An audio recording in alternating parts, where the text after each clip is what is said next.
কি আছে, কি রান্না হয়েছে? অনেক কিছু হয়েছে। কি হয়েছে? এই দেখো, সবার ফার্স্ট ভাত। দাঁড়ো বাবা, ওমা হাঁড়িটা আটকে গেছে ঢাকনা। ও আমার না আজকে মানে নামানোর পরে আর ঢাকনাটা খুলে ঠিক করা হয়নি, ভুলেই গেছিলাম।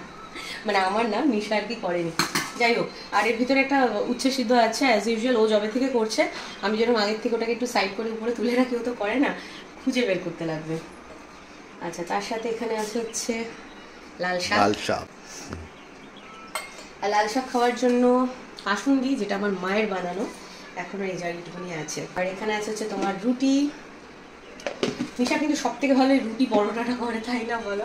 নরম হয় খুব। হ্যাঁ, তার সাথে আছে এদিকে এতগুলো বাটি। এগুলো সব কচুর শাকে, কিন্তু আলাদা আলাদা করা। এটা হচ্ছে তোমার জন্য ইলিশ মাছের মাথা দিয়ে করেছি, ঠিক আছে। ছোলা আছে, এই যে ছোলা, ইলিশ মাছের মাথা, এসব দিয়ে এটা তুমি দুদিন ধরে খাবে। এটা যেহেতু দেববাবু একাই খাবে, তাই তার দুদিন আরামসে চলে যাবে।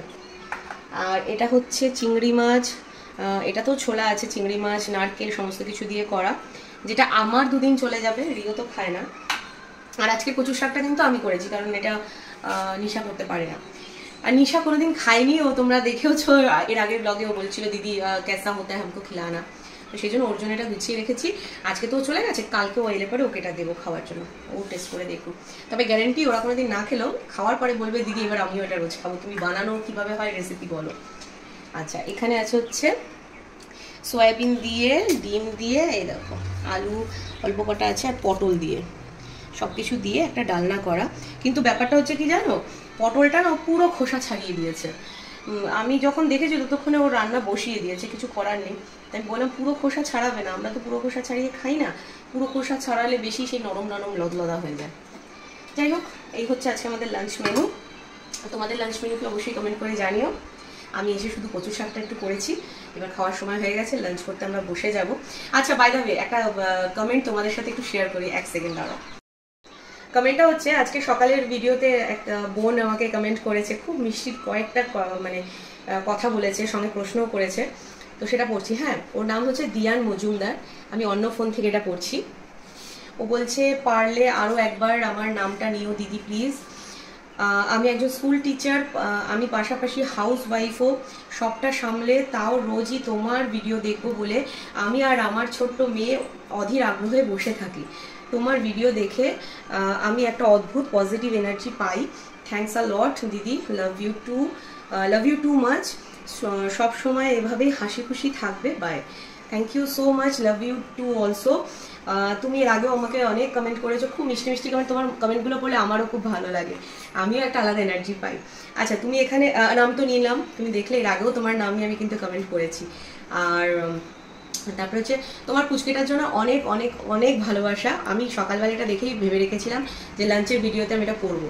তার সঙ্গে সঙ্গে তুমি কয়েকটা কোয়েশ্চেন করেছো, যেমন জিজু কেমন আছে, আমাদের রিও আর পুচকু সোনা কেমন আছে জানিও। জিজু তো ভালো আছে ক্যামেরার পেছনে, রিও এখন স্কুলে গেছে, সেও ভালো আছে। তবে কালকে স্কুলের মধ্যে পড়ে গেছিল খেলতে গিয়ে, কাদার মধ্যে, ওদের একটা আলাদা গ্রাউন্ড করা আছে, সেখানে পড়ে গেছিল। যাই হোক, চোট পাইনি কিছু। আর পুচকু খুব ভালো আছে। আচ্ছা, তারপরে তুমি বলেছো হচ্ছে দিদি ভাই একটা খুব fast tan removal video share করো প্লিজ, হোমমেড। দেখো, ট্যান রিমুভ করার জন্য ফাস্ট হবে না, একটু লেন্দি প্রসেস। ভেবে যাচ্ছি কথা বলতে বলতে, একটু লেন্দি প্রসেস। ওই 1-2 মাস করলে তুমি ডেফিনেটলি রেজাল্ট পাবে। এরকম অনেকগুলো আছে পেজের মধ্যে, লিঙ্ক রয়েছে, মানে আমি অনেকগুলো শেয়ার করেছি, তুমি একটু সার্চ করে দেখে নিও। মোটামুটি মার্চ মাসের আগে অবধি বেশি শেয়ার করা, তারপরে সেভাবে আর করা হয়নি, তো ওইটা একটু দেখে নিও। আর তুমি বলছি দি ভাই একটা সিম্পল অথচ গর্জিয়াস লুকের ভিডিও দেবে, যাতে লুকটা খুব গ্লো করে আর পকেট ফ্রেন্ডলিও হয়। আমি চেষ্টা করব। আমি এই ব্যাপারে একদমই মানে অষ্টরম্ভা, আমি গোজামিল দিয়ে যে করি সেটাই তোমরা খুব ভালো বলো। তো তুমি যখন বললে আমি ডেফিনেটলি এর পরে একদিন চেষ্টা করব, তবে কথা দিতে পারছি না, ঠিক আছে? এই ব্যাপারে আমার মানে সেরকম অভিজ্ঞতা নেই। আচ্ছা, লাস্ট হচ্ছে হাই আমার মিষ্টি মিষ্টি দি ভাই কেমন আছো। আচ্ছা, এটাই ফার্স্ট কমেন্ট ছিল, আমি লাস্টে পড়ছি। খুব ভালো আছি, তোমাদের কমেন্ট এরকম সুন্দর সুন্দর পড়লে আরও ভালো হয়ে যায়। তো চলো টাটা, অনেক বকবক করে নিলাম, লাঞ্চের মেনু ভিডিওটা অনেক বেশি বড় হয়ে গেল। তোমাদের মেনুটা কি কি আছে আজকে অবশ্যই শেয়ার করো। দেখা হবে নেক্সট ব্লগে, টাটা।